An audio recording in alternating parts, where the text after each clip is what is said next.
Hi, today I'm going to be building Goku's power pole from Dragon Ball, and that is a sentence that sounds much worse out loud than it did on paper. It was a staff designed to connect the heavens to the earth, and it can grow or shrink to any length, as evidenced by the fact that it was wielded by Goku from childhood all the way up into adulthood. Although, admittedly, its use did fall off a little bit once he got to the point where he could more or less blow up a planet by yelling kinda loud. As far as I'm aware, the last time the power pole was seen was right at the end of Dragon Ball GT, which I know isn't canon, by the way. Anyway, in the final credits, he's kind of just holding it, which seems unnecessary at that point. I mean, it begs the question, why even have it? Maybe it's just kind of a comfort thing. No, I carry this partly out of, what's the word? Affectation? Yes, I mean, it's a kind of totemistic thing, you know, but certainly in the topsy-turvy world of martial arts, having a good solid piece of wood in your hand is quite often useful. Let me walk you through the plan. As far as I'm concerned, there are only two options here for making this thing adjustable. The first of which is to make it telescoping, meaning that smaller sections of tubing stack up inside of larger ones to make for a collapsible structure. There are a few problems with this though. The first of which is that making telescoping tubing out of solid wood sounds like an insane amount of work, and honestly, I'm not even sure I could pull it off. The second problem is that I've literally never seen a prop that telescopes that doesn't look weird and cheap and flimsy like one of these. Look, it tapers, it's weird. Lightsabers don't look like that. That being the case, I think there's only one viable option here. I'm going to build the power pole in sections that are removable and configurable so that I can mix and match those sections to create a staff of varying lengths. And if you're disappointed that I'm not going to make something that can actually magically grow and shrink, I'm sorry, I'm just a guy who makes stuff out of wood. I'm not a mythical Eastern monkey god. Not yet. Anyway, let's get started. Let's talk materials. I'm gonna use ash here. It's a species of wood that's tough and resilient while still being pretty easy to work with. Historically, it's a type of wood that was commonly used to make things like staves and axe handles, so it felt thematically appropriate. Obviously the color is wrong, but I'll deal with that later. After some initial rough dimensioning on the table saw and the jointer, I'm gonna glue a couple pieces together so I've got more than enough thickness to work with down the line. The first step here though is to spend some time unclogging your frozen, gummed up, sorry excuse for a glue bottle. And that's why when you have your wood shop in a nice freezing Canadian garage, like I do, you should remember to store your glue somewhere warmer. Just bring it inside. After clamping the pieces together and waiting for the glue to dry, I'm left with a nice thick piece of stock, the initial makings of one of our staff segments. Then those segments get to go back to the jointer, and then the planer until they're down to their finished size. Plus a quick cut down to length on the chop saw. I wanted to build the power pole for two reasons. The first is that I've been a fan of Dragon Ball for pretty much as long as I can remember. I think I was maybe 6 or 7 and somehow stumbling across a late night rerun of the Frieza saga, and I swear to God, no joke, this is the first scene I ever saw, my first exposure to any kind of Dragon Ball anything. Krillin, no!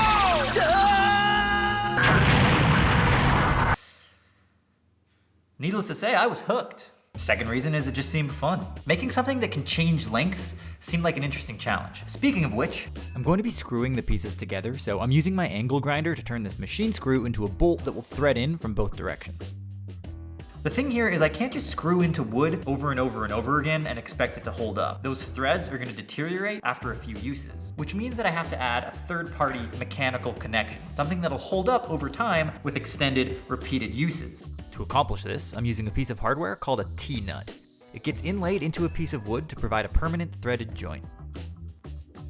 This is a pretty simple process. Just mark the center point and then drill a few holes of varying sizes to accommodate the T-nut. I used the Forstner bit, which is the widest of the three, second and not third, because it needs a precise point to work off of. If I had drilled the main, deepest hole first, the Forstner bit would have wobbled around like crazy and made a horrible cut. But I didn't, so our hole is nice and clean, and once again, I'm so sorry that sounded much better on paper. Next up, I'm going to make it so that half of the threads are male connections. I'm using a liquid thread locker to make sure that they stay permanent, and I've designed the pieces in such a way that no matter the configuration, the male joints will always be hidden. Time to start the rounding process. I'm using a tool called a spoke shave to manually round off the corners of this piece. This is a long, arduous, but pretty satisfying process, and at the end of the day, I'm left with a nice round piece of staff. Bit of a finishing touch on the belt sander, and this thing's starting to take shape. At this point, you're probably wondering why I left the end square. The thing about the spoke shape is that it's inherently asymmetrical. I'm doing this manually, so there's gonna be some little imperfections. Now, that's not a problem. I actually like that. It makes the staff surface feel very organic. The only concern here is that because I'm mixing and matching these sections together, they all have to match up. It means I have to make one piece round and then use it as a template to make my other pieces, and then use those pieces as a template to make the other ones, just to make sure that everything matches up. What this actually means for the build process is that I have to join two of my segments together and then round them off as one unit. Perfect. You can barely see the joint. Then I attach my newly rounded piece to one that's still square, and I transfer that shape to the T, including every minute detail and imperfection.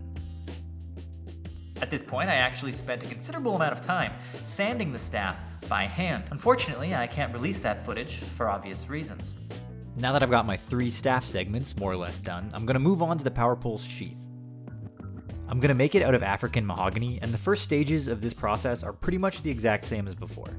Jointer, planer, glue up. Only major difference is I need some extra thickness, so I'm making this one out of 3 pieces instead of 2.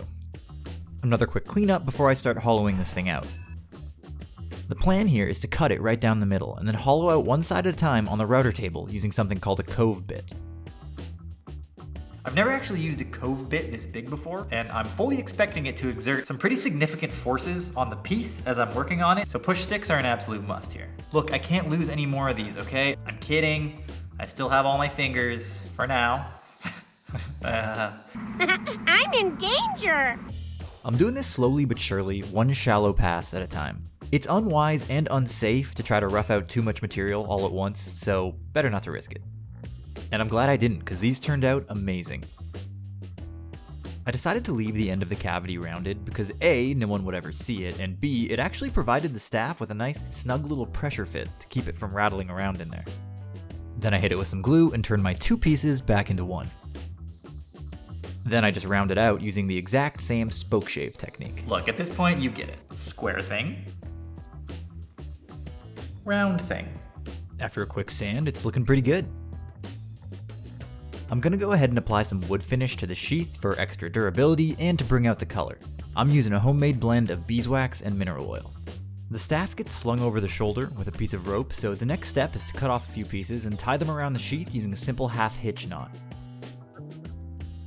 Then I use a reef knot to tie those 2 pieces together. I say that as if I didn't look up the names of those knots literally 5 minutes ago.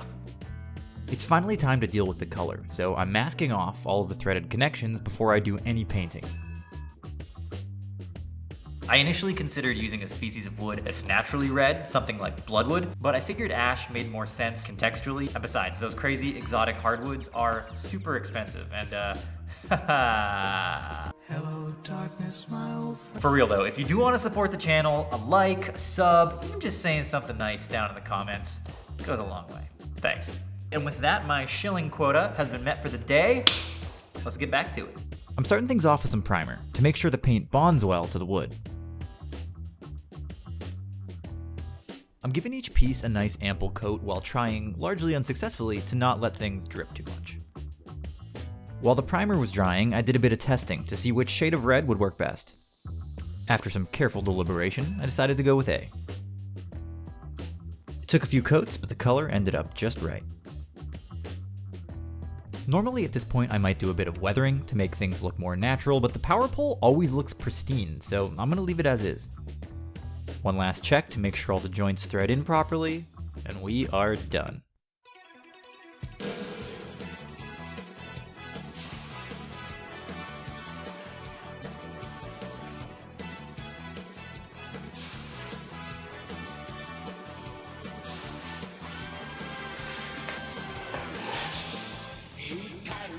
All right, let's see if it works. It works. So far so good, but I think we can do a little better.